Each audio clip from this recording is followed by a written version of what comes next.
Magandang araw! Sama-sama tayong matuto sa Teacher Sal Learning Resource Channel. Revised K-12 Curriculum, Filipino 3, Quarter 3, Week 5. Para sa unang araw, tekstong naratibo, pagbubuod ng alamat. Magandang araw! Noong nakaraang linggo ay tinalakay natin ang tungkol sa mga salitang naglalarawan sa panahon at pinangyarihan ng kilos. Subukin ngang magbigay ng halimbawang pangungusap na ginamitan ito. Gamit ang word association organizer, isulat ang mga katangiang maglalarawan sa Pilipinas.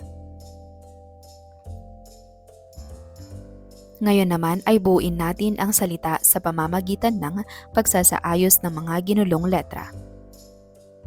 Pagtugmain ang mga salitang magkasalungat sa ibaba. Panganib, mabangis, masinop, tumutol, mahiwaga, karaniwan, sumang-ayon, magulo, ligtas, maamo. Palagay. Sa inyong palagay, saan nagmula ang pulo-pulo nating bansa? Ating basahin ang alamat ng Pilipinas. Noong unang panahon, may 3 magkakapatid na babae na masayang namumuhay sa isang malawak na pulo na napalilibutan ng karagatan at palaging nasisikatan ng haring araw. Kasama ang kanilang mga magulang, punong-puno ng saya at pagmamahalan ang kanilang tahanan. Ang panganay ay si Luz, matapang at palaging handang ipagtanggol ang kanyang pamilya mula sa mga mababangis na hayop sa kagubatan. Sanay siya sa paggamit ng sibat at pana, kaya't madalas siyang kasama ng ama sa pangangaso. Ang gitna ay si Visay, mapag-aruga at masinop. Siya ang inaasahan sa mga gawaing bahay tulad ng pagluluto at paglilinis, kaya't malapit siya sa kanilang ina. Ang bunso ay si Minda, maliit, makulit ngunit siya ang nagbibigay ng tuwa sa lahat. Ang kanyang mga ngiti at hagik-gik ang musika ng kanilang tahanan. Subalit isang araw, isang mabigat na karamdaman ang dumapo sa kanilang ina. Kahit anong pagkain ang dalhin ni Luz, hindi bumalik ang lakas at sigla ng ina. Ang mga halamang gamot na inihanda ni Visay ay hindi rin nakatulong at kahit si Minda ay pilit pinasaya ang ina, ngunit hindi na muling nakita ang ngiti sa labi nito. Nalungkot ang buong pamilya. Ang ama ay laging balisa, hindi makatulog sa pag-aalala. Hanggang isang gabi, siya'y nanaginip tungkol sa isang mahiwagang bulaklak na tinatawag na Pasipiko. Pinaniniwalaan na kaya nitong pagalingin ang anumang karamdaman at ito ay matatagpuan sa kabilang panig ng mundo. Kinabukasan, nag-usap ang pamilya. Sinabi ng ama ang balak na hanapin ang bulaklak. Sa una, tumutol ang magkakapatid. Takot silang mawalay sa mga magulang at harapin ng kanilang ama at ina ang panganib ng paglalakbay sa malawak na karagatan. Ngunit sa huli, nanaig ang pagmamahal sa ina at pumayag silang manatili habang naglalakbay ang kanilang mga magulang. Lumipas ang mga araw, linggo at buwan, ngunit hindi na bumalik ang kanilang ama at ina. Unti-unting nawala ang pag-asa ng magkakapatid at nakaramdam sila ng matinding kalungkutan. Pagkaraan ng maraming taon, napansin ng mga mangingisda na ang dating isang malawak na pulo ay naging 3. Hanggang sa huling sandali ng kanilang mga buhay, hindi umalis ang magkakapatid. Matyaga silang naghintay, umaasang muling babalik ang kanilang mga mahal na magulang. Mula noon, ang 3 pulo ay tinawag na Luzon, Visayas at Mindanao, ang 3 magkakapatid na kumakatawan sa 3 isla na naging simbolo ng pag-ibig, sakripisyo at pag-asa. Ang kanilang kwento ay siyang pinagmulan ng bansang Pilipinas. Tayo, kaya din ba nating umibig at magsakripisyo para sa ating inang bayan? Sino-sino ang tauhan sa alamat ng Pilipinas? Ang mga tauhan ay Luz, Visay, Minda, ang ama at ang ina. Ano ang naging pangunahing suliranin ng tauhan sa kwento? Ang suliranin ay nagkasakit ang ina at kailangan nilang hanapin ang mahiwagang bulaklak. Paano masusolusyonan ang suliraning ito? Masusolusyonan ito kung matagpuan ang bulaklak na Pasipiko. Kung ikaw ang isa sa 3 magkakapatid, maghihintay ka rin ba sa pagbalik ng inyong magulang? Ipaliwanag. Anong aral ang napulot mo sa kwentong ito? Ang aral ay mahalaga ang pagmamahal, sakripisyo at pag-asa sa pamilya. Ang alamat ay isang kwento na ipinamana ng ating mga ninuno upang ipaliwanag ang pinagmulan ng isang lugar, bagay, hayop, halaman o pangyayari. Sa pag-unawa nito, isa ang pagbubuod sa mga kasanayang maaari nating gamitin. Ang pagbubuod ng teksto ay tinatawag ding lagom ng diwa o pinaikling bersyon ng tekstong nabasa o napakinggan. Hakbang sa pagbubuod, basahing mabuti ang kwento.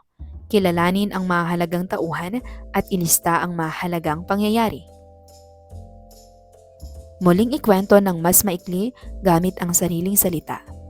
Siguraduhin na naikwento ito ayon sa wastong pagkakasunod-sunod ng mga pangyayari. Ibuod ang binasang alamat. Isulat ito sa isang malinis na papel. Isulat sa iyong kwaderno ang bunga o epekto ng pagmamahal sa pamilya. Pagmamahal sa pamilya at magsulat ng 2 epekto nito. Dumako naman tayo sa pagpupuno ng exit ticket upang masabi ang iyong natutuhan. Punan ang kahon. Natutuhan ko patlang, magagamit ko ito sa patlang. Basahin at unawain ang mga pangyayari. Muli itong isulat sa papel ayon sa wastong pagkakasunod-sunod. Isang gabi, nanaginip ang ama tungkol sa mahiwagang bulaklak na tinatawag na Pasipiko na may kakayahang magpagaling sa kahit anong sakit. Naiwang naghihintay ang mga magkakapatid at pagkaraan ng maraming taon, napansin ng mga mangingisda na ang dating 10 ay naging 3 na tinawag na Luzon, Visayas at Mindanao. Nagkasakit ang kanilang ina at hindi gumaling kahit anong gawin ng magkakapatid. May 3 magkakapatid na sina Luz, Visay at Minda na masayang namumuhay kasama ang kanilang mga magulang sa 10.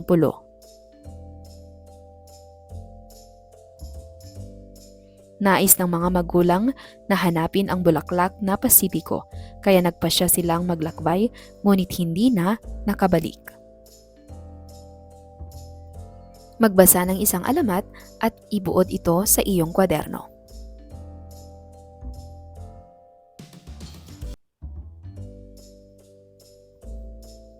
Para sa ikalawang araw, paggamit ng mga salita na high frequency. Maaari mo bang ikwento muli ng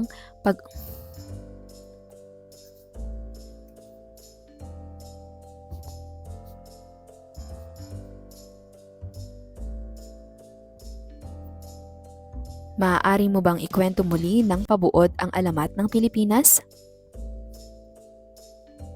Pag-aralan ang mga salita, bigkasin ito at ibigay ang kahulugan ng mga bawat isa. Magkakapatid, tahanan, pamilya, ina, ama. Ano ang ugnayan ng mga salita sa binasang alamat kahapon? Ano ang tawag sa mga salitang ito? Ang mga salitang ito ay ang mga salitang makailang ulit ginamit sa kwento, kaya maaaring kilalanin bilang mga halimbawa ng high-frequency words. Basahin ang salitang nasa kahon at kulayan ang mga salitang may kaugnayan dito. Pang, angkop. Ngunit, na, guro, at nang. Ano ang pang-angkop? Ang mga pang-angkop na ito ay natalakay na natin sa nakaraang markahan na lalo nating pagyayamanin. Humanap ng kapareha at bigyan ng kahulugan ang mga sumusunod na salita. Tukuyin ang kahulugan ng mga salitang ginamitan ng pang-angkop. Piliin ang sagot sa kahon ng kaalaman. Lupang sinilangan. Mamamayang makabayan. Bansang Pilipinas. Mga kahulugan, lupang sinilangan, lugar kung saan ka ipinanganak. Mamamayang makabayan, mga tao na may katapatan sa kanyang bayan, pagmamahal. Bansang Pilipinas, tumutukoy sa bansa ng mga Pilipino. Ano ang mahalagang papel ng isang mamamayang makabayan sa lipunan? Bakit mahalaga ang paggalang at pagmamalaki sa ating bansang Pilipinas? Bigkasin natin. Bigkasin natin ng sabay-sabay ang isa sa mga panunumpa nating mga Pilipino, ang Panatang Makabayan. Panatang Makabayan, iniibig ko ang Pilipinas. Ito ang aking lupang sinilangan. Ito ang tahanan ng aking lahi. Ako'y kanyang kinukupkop at tinutulungan upang maging malakas, masipag at marangal. Dahil mahal ko ang Pilipinas, diringgin ko ang payo ng aking mga magulang. Susundin ko ang tuntunin ng paaralan. Tutuparin ko ang tungkulin ng isang mamamayang makabayan, naglilingkod, nag-aaral at nagdarasal ng buong katapatan. Iaalay ko ang aking buhay, pangarap, pagsisikap sa bansang Pilipinas. Pamilyar na ba kayo rito? Tuwing kailan natin ito isinasagawa? Ngayon ay pagninilayan natin ang kahulugan ng Panatang Makabayan upang higit nating maunawaan ang kahalagahan ng pagiging tapat, masipag at mapagmahal na mamamayan ng Pilipinas. Ano ang ipinapahayag ng Panatang Makabayan tungkol sa pagmamahal sa bansa? Ipinapahayag nito na mahalaga ang paggalang, paglingap at katapatan sa Pilipinas. Anong mga katangian ang nais linangin sa isang mamamayan batay sa panata?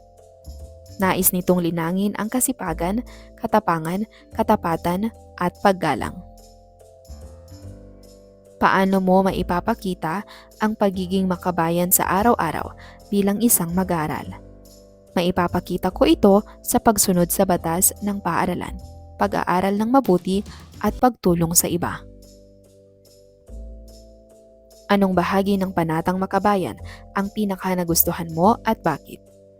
Pinaka-nagustuhan ko ang paglilingkod at pagtatapat dahil pinapaalala nitong mahalin ang bansa. Bilang kabataan, paano mo maisasabuhay ang pangakong iaalay ang iyong buhay, pangarap at pagsisikap sa bansa? Maisasabuhay ko ito sa pagtupad sa pangarap, pagsisikap sa pag-aaral at paggawa ng kabutihan para sa bansa. Tandaan, isa sa mga uri ng pang-angkop ay ang nang. Ginagamit ito kapag ang unang salita ay nagtatapos sa patinig na a, e, i, o, u. Ikinakabit ito ng direkta sa dulo ng naunang salita upang pag-ugnayin ito sa kasunod na salita. Mga halimbawa, malayang bansa, malaya plus bansa, malayang bansa.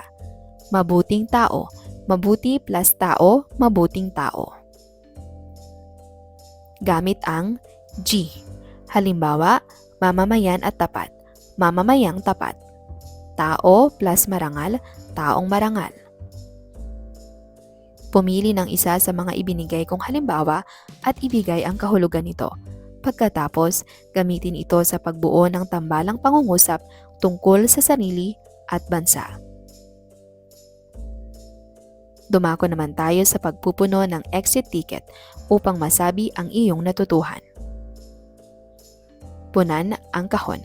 Natutuhan ko, patlang. Magagamit ko ito sa patlang. Tukuyin ang kahulugan ng mga salitang ginamitan ng pang-angkop. Isulat ang letra ng tamang sagot.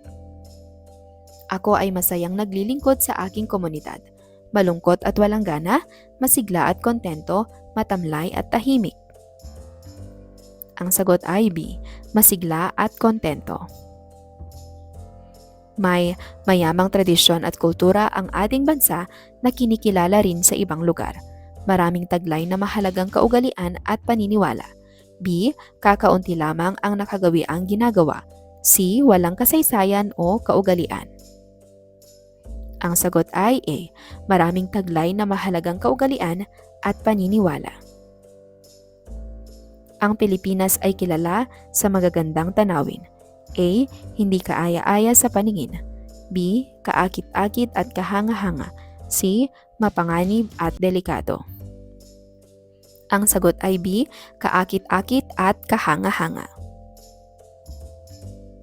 Siya ay matalinong mag-aral na nagsisikap upang makamit ang pangarap. A, may mataas na pag-iisip o katalinuhan. B, mahina sa pag-aaral. C, walang interes mag-aral. Ang sagot ay A, may mataas na pag-iisip o katalinuhan. Masayang ipinagdiriwang ng mga Pilipino ang Araw ng Kalayaan. A, masigla at puno ng galak. B, walang interes. C, malungkot. Ang sagot ay A, masigla at puno ng galak. Magsulat ng 5 tambalang pangungusap tungkol sa sarili o bansa na ginamitan ng pang-angkop na nang. Isulat ito sa kwaderno sa paraang kabit-kabit.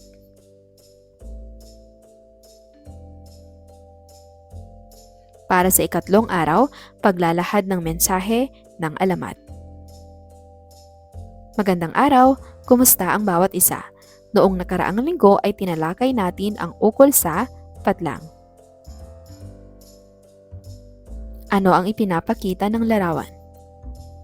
Ano-ano ang mga pangunahing hanap buhay noon, unang panahon? Isa-isahin ito.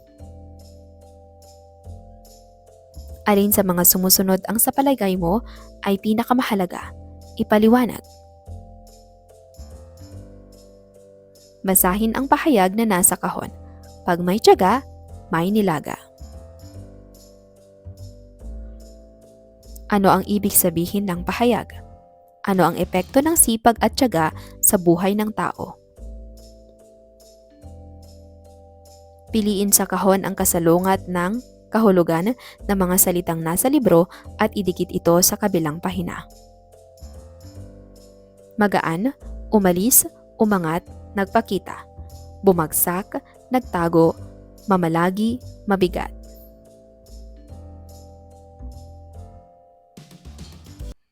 Ating basahin ang alamat ng sipag at tiyaga.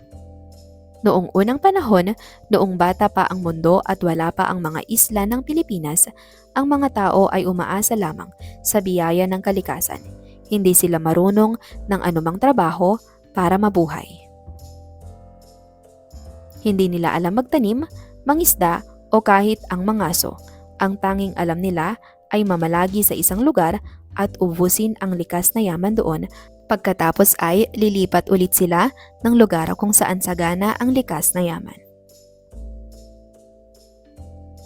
Hindi naman nagkulang si Inang Kalikasan sa pagtuturo at pagpapaalala sa mga tao na kailangan nilang matutong magtrabaho upang mabuhay. Binigyan niya ang mga ito ng mga gamit at tinuruan sila kung paano ito gamitin. Subalit, hindi pa rin sumunod ang mga tao. Nagalit si Inang Kalikasan at inutusan ang araw na parusahan ang mga tao upang sila ay magbago. Bumagsak ang araw sa paanan ng pinakamataas na bundok at tuluyang nawala ang apoy na bumabalot dito. Dumilim ang buong paligid, lumamig ang klima at unti-unting nalanta ang mga halaman at puno. Nagtago rin ang lahat ng hayop sa lugar upang hindi sila mahanap ng mga tao.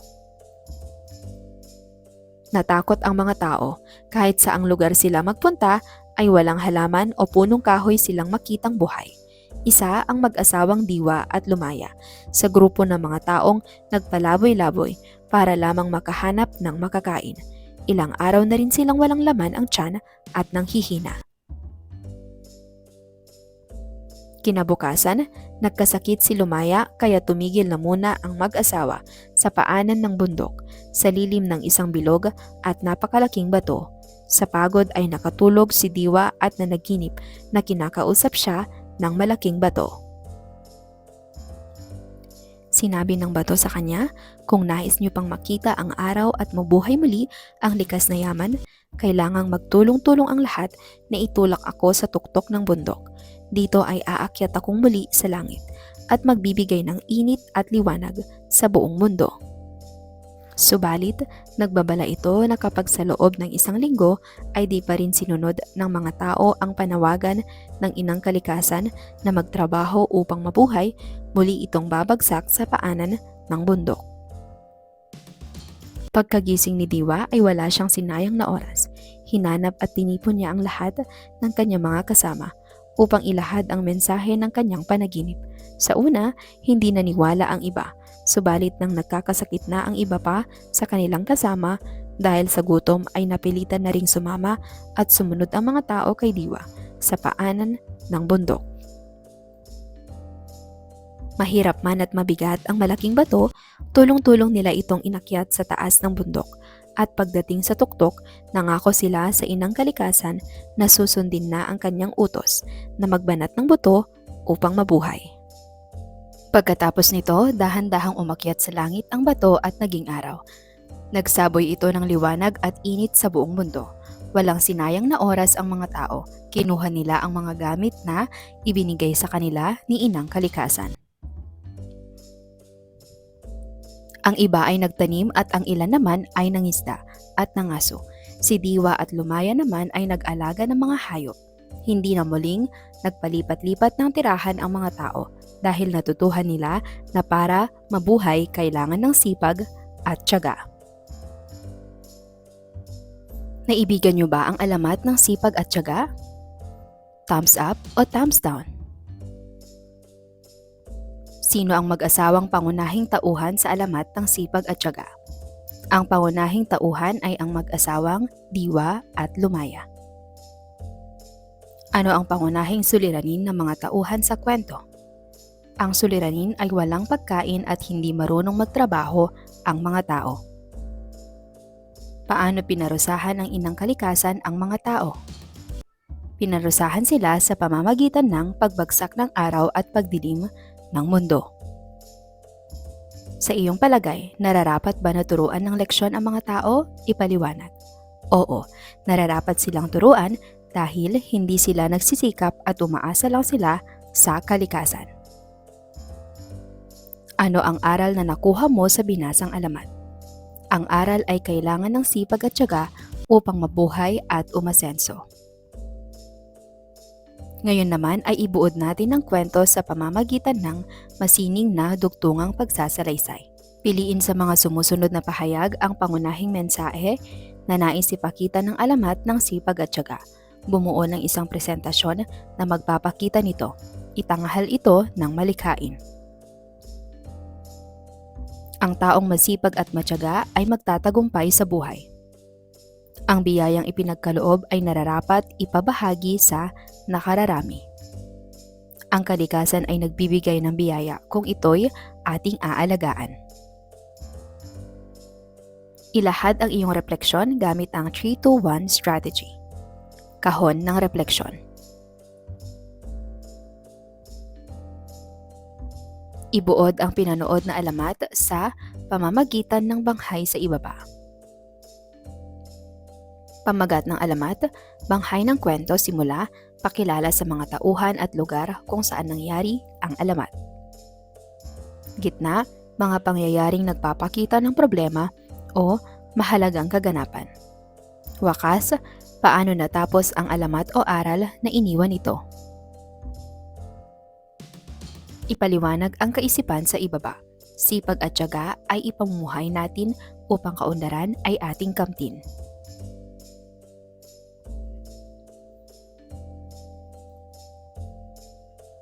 Para sa ika-4 na araw, pagkilala sa pang-angkop. Maaari mo bang ibahagi ang mensahe na nakuha natin mula sa alamat ng sipag at tiyaga? Pumili ng isang salita mula sa kahon.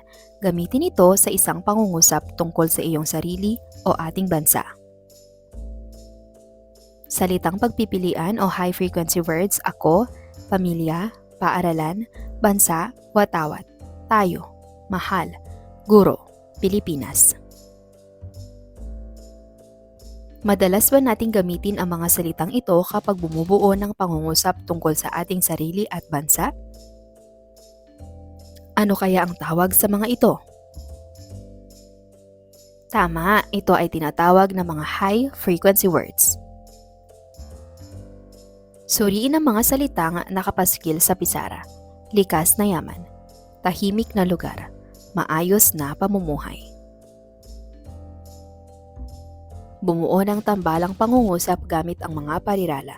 Isulat ito sa papel at ipaskil sa pisara.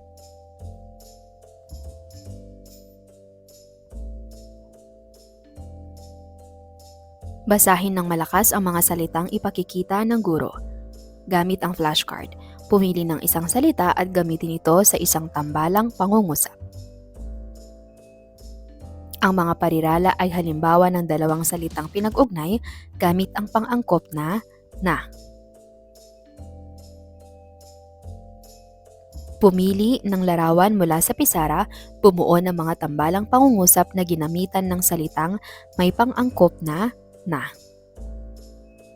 Narito ang mga larawan na pagpipilian.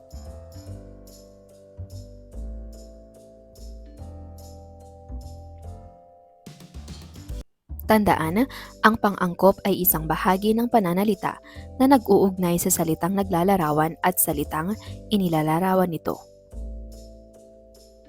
Isa sa mga uri ng pang-angkop ay na. Ginagamit ito kung ang salitang sinusundan ay nagtatapos sa katinig maliban sa N. Halimbawa, malusog na katawan, maayos na buhay, patag na lupa. Basahin ang pangungusap.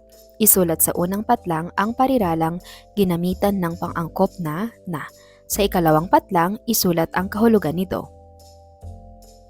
Ang Pilipinas ay may kaakit-akit na tanawin sa iba't ibang lugar. Si Lito ay isang masipag na mag-aaral sa kanilang klase. May malinis na hangin sa probinsya. Taga Baguio si Maria na kilala sa malamig na panahon. Ang aming barangay ay isang tahimik na pamayanan. Magsulat ng 5 tambalang pangungusap tungkol sa sarili o bansa na ginamitan ng pang-angkop na na. Isulat ito sa kwaderno sa paraang kabit-kabit.